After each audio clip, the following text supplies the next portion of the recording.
오늘부터 누가복음의 말씀을 함께 나누게 되었습니다. 누가복음은 우리에게 익숙한 성경이죠. 그래서 누가복음은 사도행전과 한 세트로 지어진 그런 성경입니다. 그래서 흔히 누가복음과 사도행전을 합쳐서 누가행전이라고 불리기도 합니다. 누가복음은 예수 그리스도의 구원의 사역에 초점을 둔 성경이라고 한다면, 사도행전은 그 예수 그리스도를 믿는 성도들을 통해 어떻게 하나님 나라의 사역이 이루어지는가, 그 하나님 나라의 사역이 어떻게 이루어지는가에 초점을 두고 있습니다. 우리가 잘 알고 있듯이 누가복음은 누가 썼죠? 누가가 썼죠. 누가는 의사로 알려져 있고, 사도 바울과 함께 대부분의 선교 여행을 함께 다니면서 그 옆에서 직접 보았던 것을 사도행전으로 옮겼던 것로 우리가 알 수가 있습니다. 성경에는 직접적으로 누가가 이 누가복음이라던가 사도행전을 썼다라고 하는 말은 없습니다. 근데 왜 우리가 누가라고 아느냐? 초대교회 전승에서부터 이 누가복음은 누가복음이라고 하는 명칭으로 쓰여졌습니다. 그래서 당연히 이것은 누가가 썼을 것이라고 생각하는 것이고, 그리고 여러 가지 문체라던가 내용들을 통해서 누가가 이것을 썼을 것이라고 그렇게 생각을 하고 있습니다. 누가는 특별히 사회적인 약자들에 대한 관심이 많았습니다. 그래서 누가복음 4장 18절 같이 읽어보겠습니다. 주의 성령이 내게 임하셨으니 이는 가난한 자에게 복음을 전하게 하시려고 내게 기름을 부으시고 나를 보내사 포로된 자에게 자유를, 눈먼 자에게 다시 보게 함을, 전파하며 눌린 자를 자유롭게 하고. 아멘. 여기 보면 가난한 자에게 무엇을 전하려고요? 복음을 전하게 하려고 하시려고. 그래서 누가복음은 특별히 이 약자들의 초점을 두어 하나님이 그들을 구원하시고자 하는 하나님인 것 같이 초점을 그렇게 두고 있습니다. 그래서 이 부자와 가난한 자를 함께 비교하며 쓸 때에 부자는 약간 부정적인 이미지, 그래서 낙타가 들어가는 것보다, 바늘길에 들어가는 것보다 부자가 천국에 들어가는 것이 더 어렵다. 또 부자는 항상 이 안 좋은 이미지로 이렇게 표현을 하고 있고요. 약자는 하나님께서 돌봐주고 그들을 도우시고 그들을 구원하고 관심을 가져주는 그러한 하나님으로 이미지를 보여주는 것을 우리가 볼 수가 있습니다. 그렇다면 누가복음을 왜 썼을까요? 누가복음을 쓴 이유가 누가복음 1장 3절 4절에 기록이 되어져 있습니다. 한번 읽어보겠습니다. 그 모든 일을 근원부터 자세히 미루어 살핀 나도 데오빌로 각하에게 차례대로 써 보내는 것이 좋은 줄 알았노니 이는 각하가 알고 있는 바를 더 확실하게 하려 함이로라. 아멘. 누가복음은 데오빌로라고 하는 그 각하에게 보낸 편지라는 것을 알 수가 있습니다. 이 데오빌로라고 하는 이 명칭을 인물로 보게 되면은, 이 데오빌로라고 하는 사람은 아마도 예수님을 믿은 지 얼마 되지 않은 초신자와 같은 그러한 상태였던 걸로 보입니다. 그래서 그가 알고 있지만 그것을 더 확실하게 믿을 수 있는 그러한 믿음을 주기 위해서 누가는 이 누가복음을 쓴 것이죠. 그래서 이 데오빌로라고 하는 그 사람이 정말 역사적으로도 흠이 없는 그러한 예수 그리스도라고 하는 사실을 전하고자 했습니다. 그래서 누가복음 1장 1절과 2절 같이 읽어보겠습니다. 우리 중에 이루어진 사실에 대하여 처음부터 목격자와 말씀에 일꾼된 자들이 전하여 준 그대로 내력을 저술하려고 붓을 든 사람이 많은지라. 아멘. 그러니까 이 누가복음이 쓰여지기 전에 예수님에 대한 많은 이야기들이 이미 쓰여져 있었습니다. 뭐 마가복음이라던가 마태복음이라던가 뭐 그 외에 다른 사람들에 의해서 쓰여진 그러한 내용들의 책들이 있었다라는 거죠. 그런데 이 누가는 그러한 것들을 통합해서 자신이 직접 듣고 본 것을 이 누가복음에 기록을 하게 됩니다. 그렇게 해서 누가복음이 쓰여지게 되는 것이죠. 그런데 이 데오빌로라고 하는 이 이름을 혹은 이 공동체로 보기도 합니다. 왜냐하면 이 데오빌로라고 하는 사람에게 보냈다고는 하지만 이 편지의 내용이 이 개인에게 보냈다고 하기보다는 무언가 모든 사람들이 봐야 될 것 같이 이 편지가 쓰여져 있기 때문이죠.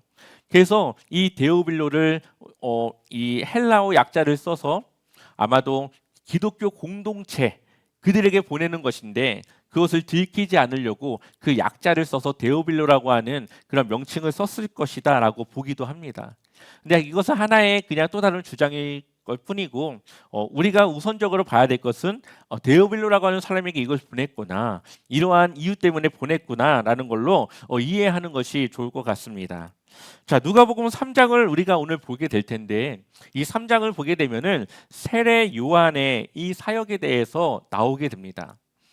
세례 요한은 이 신약 시대에 있어서 아주 중요한 사람입니다. 왜냐하면 이 세례 요한이 등장해야 예수 그리스도의 사역이 시작되기 때문입니다. 요한과 예수님에 대한 누가복음은 이 예수님의 탄생과 이 요한의 탄생을 동일하게 병행을 이루는 것처럼 그렇게 쓰고 있습니다. 예를 들어 누가복음 1장 13절을 우리 같이 읽어볼까요? 함께 읽어보겠습니다.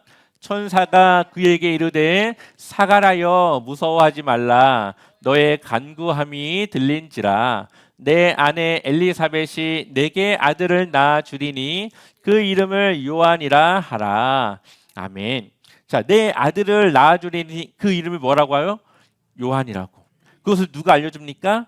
천사가 이 사가랴에게 나타나서 그 이야기를 들려주게 됩니다. 그리고 그 엘리사벳이 임신하여 아들을 낳을 것이고 그리고 그 아들의 이름까지 정해주게 되죠. 자, 그렇다면 예수님은 어떻게 했을까요? 누가복음 1장 26절을 먼저 읽어보겠습니다. 함께 읽겠습니다. 여섯째 달에 천사 가브리엘이 하나님의 보내심을 받아 갈릴리 나사렛이란 동네에 가서 아멘. 세례 요한은 임신한 지 6개월이 지났고 동일한 천사 가브리엘이 이제는 누구에게 나타납니까? 마리아에게 나타나서 또다시 예수님의 탄생에 대해서 말하는데 우리 1장 31절 같이 읽어보겠습니다. 보라 내가 잉태하여 아들을 낳으리니 그 이름을 예수라 하라. 아멘. 세례 요한에 대한 탄생과 예수 그리스도의 탄생을 비슷하게 표현을 하고 있죠. 또한 세례 요한의 사역의 흐름 그리고 예수 그리스도의 사역의 흐름도 동일하게 진행이 되는 것을 보게 됩니다. 세례 요한의 사역을 요약하면은 그가 첫 번째로 소명을 받습니다. 그리고 메시지를 전합니다. 그리고 결국에는 순교를 당하는 이 세 가지 흐름으로 가게 되는데 예수님의 사역 또한 하나님의 사람으로 부르심을 받고 복음의 메시지를 전하시고 십자가에서 죽음을 당하시는 이 세 가지 이야기로 이야기의 흐름이 진행되게 됩니다. 왜 누가는 예수님과 세례 요한을 이렇게 비슷한 이러한 병행의 구조로 이야기를 썼을까요? 그 이유는 당시 세례 요한은 사람들에게 굉장한 인정을 받는 능력이 있다라고 하는 그러한 선지자로 유명한 사람이었습니다. 그래서 그가 세례를 줄 때 수많은 사람들이 와서 그에게 세례를 받고자 했습니다. 근데 그와 비교해서 무명, 사람들에게 알려지지 않은 예수 그리스도, 그 예수 그리스도를 같이 동일선상에 두어서 세례 요한이 아무리 뛰어나도 하나님의 아들로 이 땅에 오신 예수 그리스도가 더 뛰어난 분이신 것을, 세례 요한보다도 더 하나님의 귀한 그런 거룩한 하나님이신 것을 보여주기 위해서 이 세례 요한과의 이 비교를 통해 예수 그리스도를 드러내기 위해서 그렇게 이 병행의 구조로 이 누가복음을 쓰고 있습니다. 그래서 예수 그리스도의 사역을 위한 그런 준비자로 누가 왔습니까? 이 세상에 세례 요한이 그 사명을 가지고 그 일을 한 것이죠. 자, 누가복음 3장 1절을 보게 되면은 디베로 황제가 통치한 지 15해, 곧 본디오 빌라도가 유대의 총독으로, 헤롯이 갈릴리의 분봉 왕으로, 그 동생 빌립이 이두레와 드라고니 지방의 분봉 왕으로, 루사니아가 아빌레네의 분봉 왕으로. 아멘. 이 누가복음의 특징은 역사적인 사실들을 함께 기록하고 있다는 겁니다.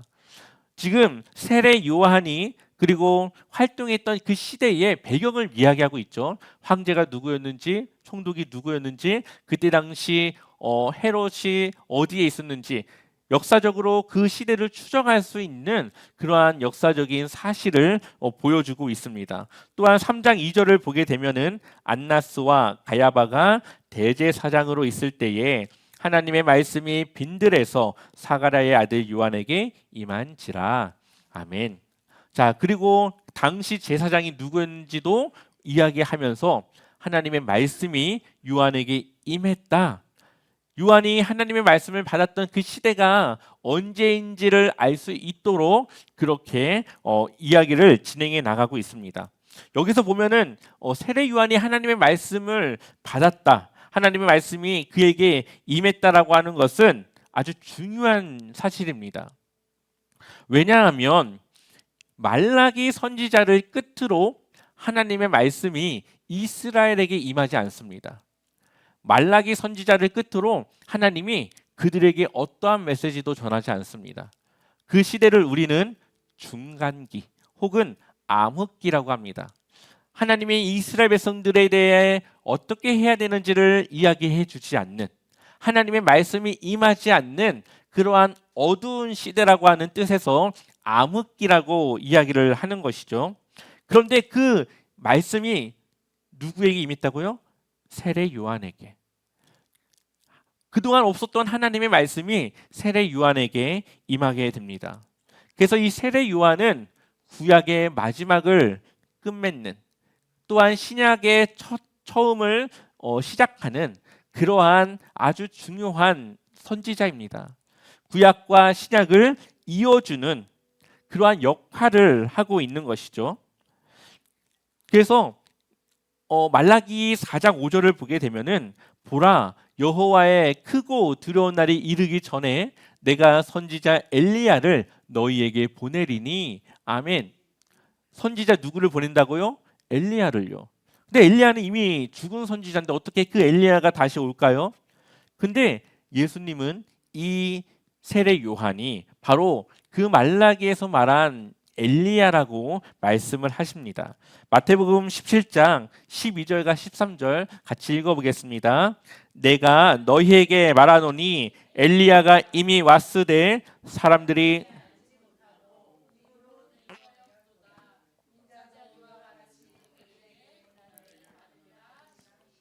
그제서야 제자들이 예수께서 말씀하신 것이 세례 요한인 줄을 깨달으니라. 아멘. 엘리야가 이미 왔고 그가 죽음을 당한 것처럼 예수님도 고난 가운데 죽음을 당하게 되는데, 제자들이 그 이야기를 듣는 순간 그 엘리야가 누구라고 생각했다고요? 세례 요한이로. 그러니까 마지막에 엘리야 선지자가 온 이후에 예수님의 오심이 예고되어져 있었는데 세례 요한을 통해 그 예고가 이루어졌고 예수님이 오시게 된 겁니다. 그래서 예수님의 사역을 세례 요한이 준비하는, 예비하는 그러한 일을 했던 것이죠. 그가 준비했던 사역이 무엇입니까? 바로 회개의 세례를 전파하는 것이었습니다. 회개의 세례를 전파하는 것. 누가복음 3장 3절을 보게 되면은 요한이 요단강 부근 각처에 와서 죄 사함을 받게 하는 회개의 세례를 전파하니. 아멘. 그러니까 요한이 이 빈들은 광야를 말합니다. 요단강 근처에 있는 이 광야에서 석청을 먹고 메뚜기를 먹으면서 그가 지내면서 이제 그가 메시지를 전하기 시작했고 그의 메시지를 들은 사람들이 요한에게 몰려오기 시작합니다. 그리고 그가 이 요단강에서 이제 세례를 주며 그들에게 회개할 것을, 죄 사함 받아야 될 것을 이야기를 하는 것이죠. 근데 이 세례 요한이 죄 사함의 권위가 있습니까? 없죠. 죄 사함을 받아야 된다는 것을 그들에게 이야기하지만 그에게는 죄 사함에 대한 권위가 없습니다. 누구에게 있습니까? 그것은 예수 그리스도에게 있는 것이죠. 회개하고 죄 사함을 받아야 된다는 것을 사람들에게 이야기하며 그것이 누구를 통해 또 누가 그것을 해주는지에 대해서 그가 준비하는 것이죠. 그분이 바로 예수 그리스도이신 것을 준비하고 있는 겁니다. 그래서 누가복음 24장 47절을 보게 되면은 또 그의 이름으로 죄 사함을 받게 하는 회개가 예루살렘에서 시작하여 모든 족속에게 전파될 것이 기록되었으니 아멘.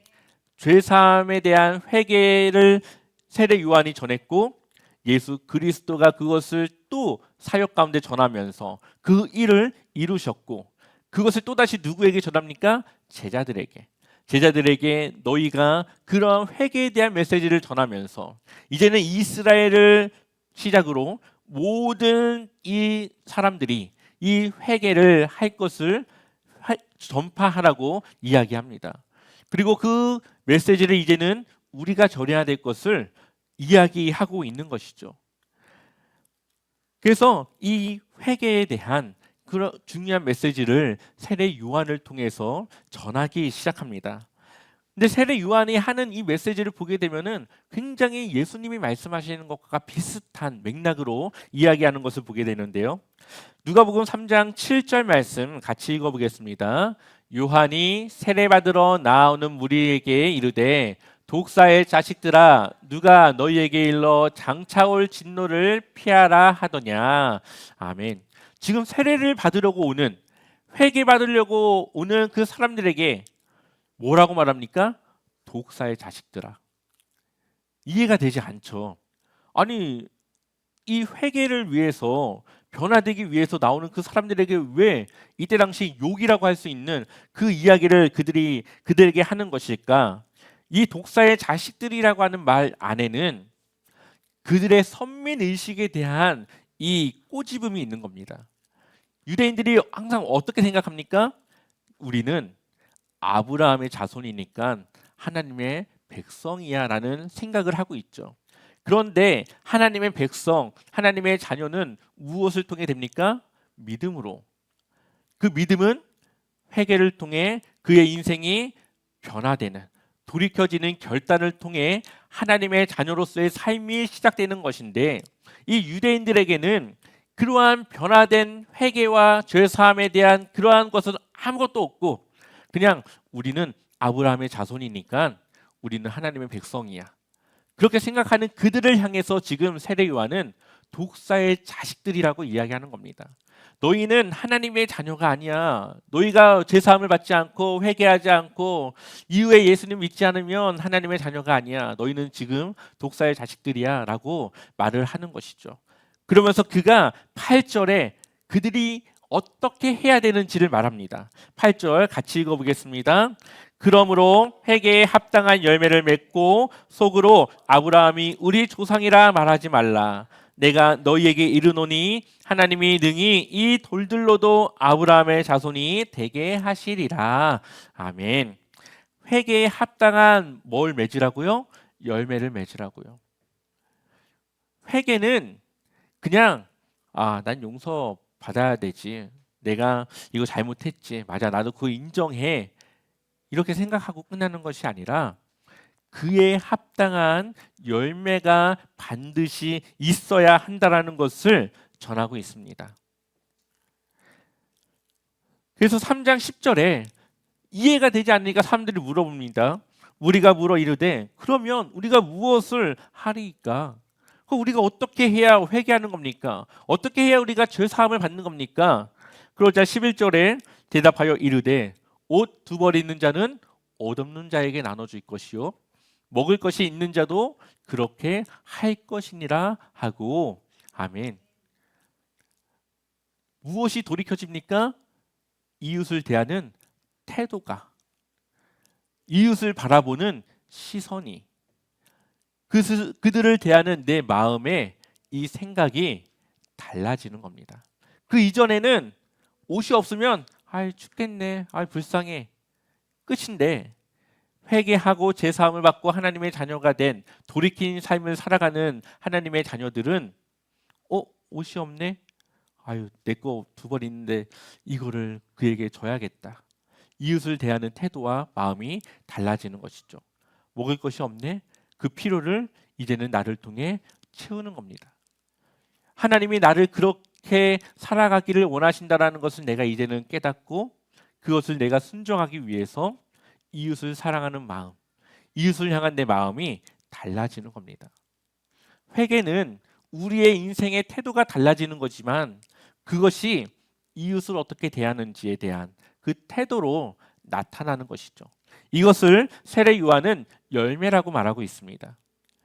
그러니 회개라고 하는 것은 그냥 내 스스로 내 죄 사함을 받고 내 스스로 그것을 해결하는 것에서 끝나는 것이 아니라 그것을 통해서 어떻게 내 인생이 그럼 달라졌느냐, 그럼 어떻게 나는 내 이웃을 바라보는 시선이 어떻게 달라졌느냐, 나는 그럼 이제 내 이웃을 어떻게, 그 태도가 어떻게 변화됐느냐, 그러한 열매를 통해서 정말 그것이 진정한 회개의 돌이킴이었는지 아니면 그 한순간에 내가 깨닫고 그냥 회개했다라고 생각하는 것인지 그것이 나눠지게 된다라는 겁니다.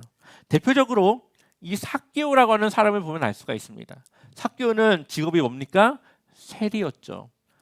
사람들의 것을 빼앗아서 자신의 배를 불리는 그러한 세리의 직업을 가졌습니다. 근데 삭개오가 아마도 자신의 마음에 채워도 채워지지 않는 무언가의 그 허무함, 그 뭔가 채워지지 않는 그러한 것이 있었던 걸로 보입니다.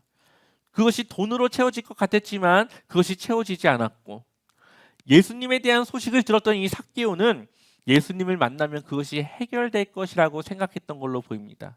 그래서 그가 어떻게 해서든지 예수님을 바라보기 위해서 심지어 어디까지 올라갑니까? 나무에 올라가죠. 나무에 올라가서 이제 예수님을 이렇게 보고 있는데 그 예수님이 갑자기 자신의 밑에서 자신을 부릅니다. 그리고 내가 오늘 네 집에 유하여야겠다라고 하면서 그의 집에 함께 할 것을 이야기했을 때 이 삭개오는 예수님을 통해서 무언가가 채워지게 되었고 이제는 자신의 가진 것으로 채워지지 않았던 예수님의 그 은혜를 통해서 자신이 가지고 있는 것을 나눌 수 있는 마음이 생깁니다.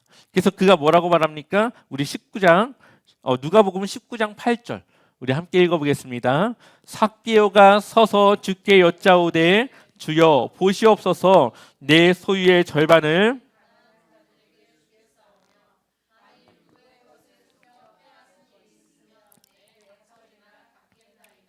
아멘.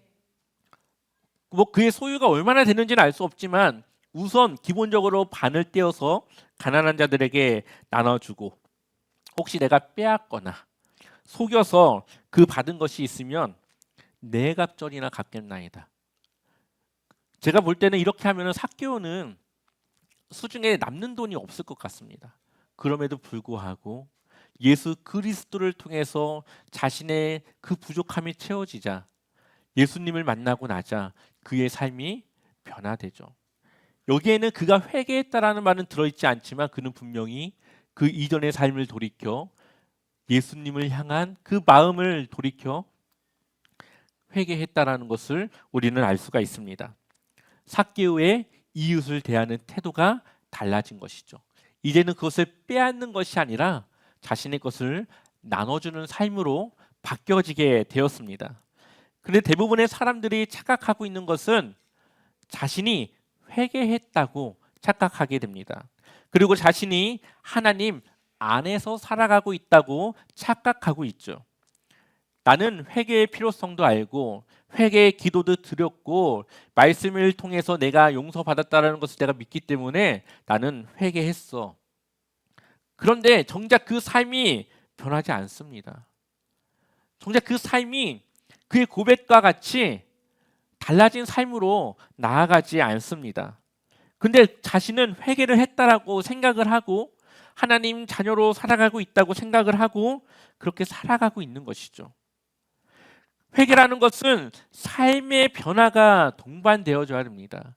그것이 회개에 합당한 열매라고 볼 수가 있죠. 근데 여전히 자신의 생각으로 자신을 위해 살아가고 있고 또한 자신의 그 유익을 위해서 이웃을 사랑하지 않는 그러한 사람, 이웃을 이해하려고 하지 않는 사람, 이웃을 인정하지 않고 그들의 것을 내가 존중하지 않는 그러한 모습이 과연 회개에 합당한 열매를 맺은 사람의 모습일까요? 우리는 우리 스스로의 모습을 돌아보면서 혹시 나에게 그러한 모습은 없는지, 혹시 내가 그러한 모습을 바꿔야 되는 건 아닌지를 돌아봐야 됩니다. 그래서 우리는 내 생각으로 회개했다라고 생각하는 것이 아니라 정말 회개한 삶, 죄사함을 받아 돌이킨 결단의 삶으로 나아가야 됩니다. 그래야만 우리가 회개한 삶으로 하나님을 위한 삶으로 나아갈 수 있죠. 누가복음 7장 47절 같이 읽어볼까요? 함께 읽어보겠습니다. 그러므로 내가 내게 말하노니 그의 많은 죄가 사하여졌도다. 이는 그의 사랑함이 많음이라. 죄 사함을 받은 일이 적은 자는 적게 사랑하느니라. 아멘. 한 여인이 예수님의 발에 옥합을 깨뜨려서 자신의 머리로 그 발을 씻겨줍니다. 성경은 그 여인을 죄 많은 여인이라고 말합니다. 그러자 옆에 있는 시몬이라고 하는 사람이 그 여인을 꾸짖죠. 그것을 왜 그렇게 쓰냐고. 그러자 예수님이 말하길 죄가 많은 사람은 많은 은혜를 받았고 그렇기 때문에 더 많이 사랑한다 이야기합니다. 그 여인은 예수님을 통해서 자신의 많은 죄, 정말 해결할 수 없는 죄를 해결받았다라고 하는 은혜를 그가 깨닫고 아낌없이 주님을 위해서 그것을 사용하는 것이죠. 그가 예수님을 사랑하는 마음이 큰 겁니다. 근데 시몬이라고 하는 사람은 바리새인인데 바리새인은 평소 생활이 어떻습니까? 죄하고는 멀죠. 그러니까 자신은 죄가 별로 없다고 생각하는 겁니다. 그러니 은혜가 적죠. 그러니까 예수님을 적게 사랑하죠. 뭐 내가 살인한 것도 아니고 누구의 것을 빼앗아서 뭐 불행하게 한 것도 없고 내가 남에게 피해 준 것도 없고 내가 뭐 얼마나 죄인이면 죄인이었다고 그렇게 생각하는 사람들은 별로 하나님이 죄를 용서해 주었던 것은 인정하지만 그렇게 큰 죄를 용서해 줬다고 생각하지 않습니다. 저 살인자의 죄를 용서한 것보다 내 죄는 더 작다고 생각합니다. 근데 하나님 앞에 죄는 그냥 죄입니다. 그것이 크건 작건 그냥 그건 죄입니다. 우리가 해결할 수 없는 죄라는 것이죠. 근데 하나님은 예수 그리스도를 통해서 그것을 해결해 주셨습니다. 근데 자신이 정말 죄인이고 누구에게도 용서받을 수 없는 죄인인데 하나님이 자신을 용서해 줬다라는 것을 깨닫는 사람은 은혜를 더 크게 경험하고 어떻게 하면 내가 그 은혜를 갚을까를 고민하며 살아가죠. 근데 그냥 난 큰 죄는 짓지 않았는데 성경에서 원래 우리는 죄인이라고 하니까 그 죄를 용서받아야 된다고 하니까 예수님이 십자가의 죽음으로써 그 죄가 용서받았다고 하니까 내 죄는 용서받았겠지 생각하면서 별로 자신은 죄인이 아닌데 그냥 성경이 죄인이라고 해서 죄를 용서받았다고 하는 사람은 은혜가 적겠죠. 그래서 하나님을 더 적게 사랑한다 말씀하고 있습니다. 우리가 어떻게 이 죄사함에 대해 생각하고 내가 어떠한 죄인이었느냐를 우리가 돌아보면 우리가 하나님을 얼마나 사랑하는지 그 은혜가 내가 얼마나 크게 느껴지는지가 우리는 돌아보게 됩니다. 거기서 변화가 달라지는 것이죠. 누가복음 3장 16절 같이 읽어볼까요? 함께 읽어보겠습니다. 요한이 모든 사람에게 대답하여 이르되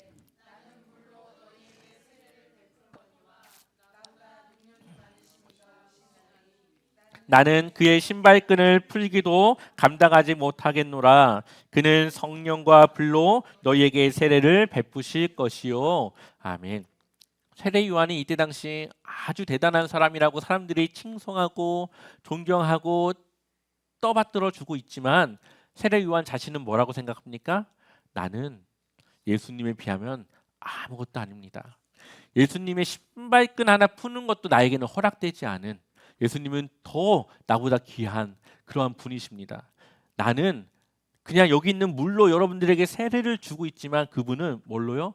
성령과 불로. 여기서 불이라고 하는 것을 어떻게 해석하느냐에 따라서 좀 달라지긴 하지만 대부분의 신학자들은 이 불을 심판으로 봅니다. 그래서 예수님을 믿는 자들에게는 축복으로 성령을 주지만 예수님을 믿지 않는 자들에게는 심판자로 오실 예수님을 통해서 심판의 대상이 될 것이다라는 것을 세례 요한이 말하고 있는 것이죠. 그래서 세례 요한이 우리가 말씀 보지 않았지만 지금 도끼가 나무에 찍어지기 직전에 있다라고 하는 말을 전합니다. 하나님의 심판이 지금 이루어지기 직전에 있다. 아주 긴박하게 이 회개할 것을 그들에게 이야기하면서 죄사함에 대한 메시지를 전하고 있죠. 누가 오셨으니까요? 예수님이 오셨으니까. 예수님이 이제 다시 오셔서 하실 것은 심판밖에 남지 않았습니다. 이제 그 예수님은 우리가 믿는 자에게는 성령을 통한 죄사함의 돌이킴을 통해 하나님의 자녀로서 구원받는 삶을 살아가게 되고, 그 예수님을 믿지 않는 자들은 결국에는 심판을 통해 천국이 아니라 지옥으로, 그 인생의 결과를 도저히 바꿀 수 없는 그러한 결과를 맞이하게 될 것이라는 것을 세례 요한이 전하고 있습니다. 우리의 삶으로 우리는 우리의 회개된 모습을 보여줘야 됩니다.